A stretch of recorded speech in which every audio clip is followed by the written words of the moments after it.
What dress size was Marilyn Monroe actually?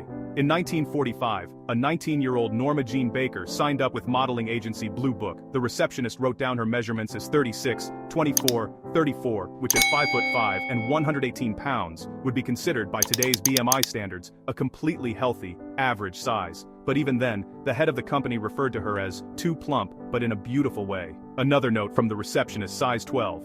Marilyn Monroe's figure has been discussed almost as much since her death in 1962 as it was when she was stunning on screen and at parties during Hollywood's golden age. From the 50s hourglass ideal that she embodied to her enduring sex symbol status, her actual dress size comes up time and time again. The myth that Marilyn would be considered near plus size today has become a battle cry in the culture wars over female body image, NPR has reported.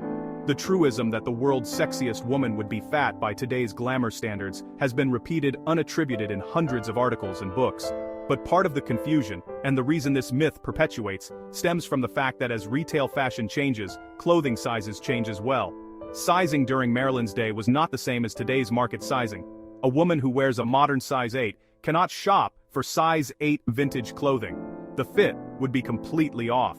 When discussing vintage clothing sizes, we have to keep in mind that dresses and pants were cut slim because they were intended to be worn with structured bras and girdles, and more recent vanity sizing has skewed our notion of clothing and body sizes.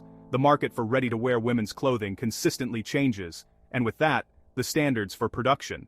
Before World War II, women's clothing was mass-produced with the same sizing mindset as men's. The only measurement taken into account was the chest. While an assessment of the chest measurement can roughly deduce the proportions of the rest of the body for menswear, that obviously doesn't hold true for women.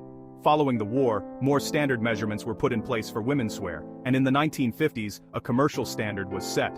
Women's clothing for off-the-rack production would range from 8 to 38 based first on bust, and then height, hips, and girth.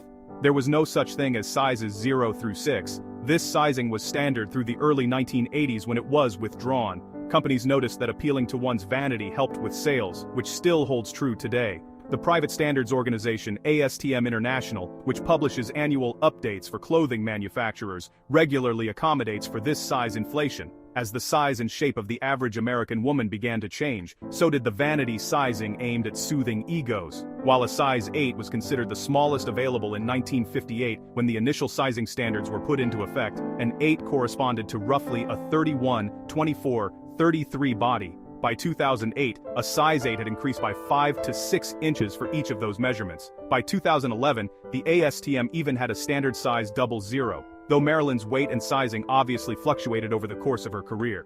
Her standard measurements, according to her dressmaker, were roughly 35, 22, 35. This accounts for why her pant and dress sizes were often listed as an 8 and 12, respectively. A dress would also need to accommodate her bust, while pants could be sized smaller based on her slimmer hips.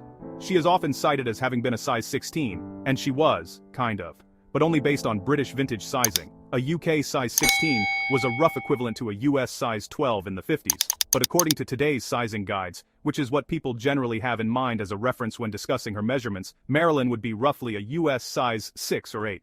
She'd likely need an 8 for her bust, but with forgiving fabric, a 4 or a 6 would easily fit her hips, and of course her tiny waist would certainly need a belt.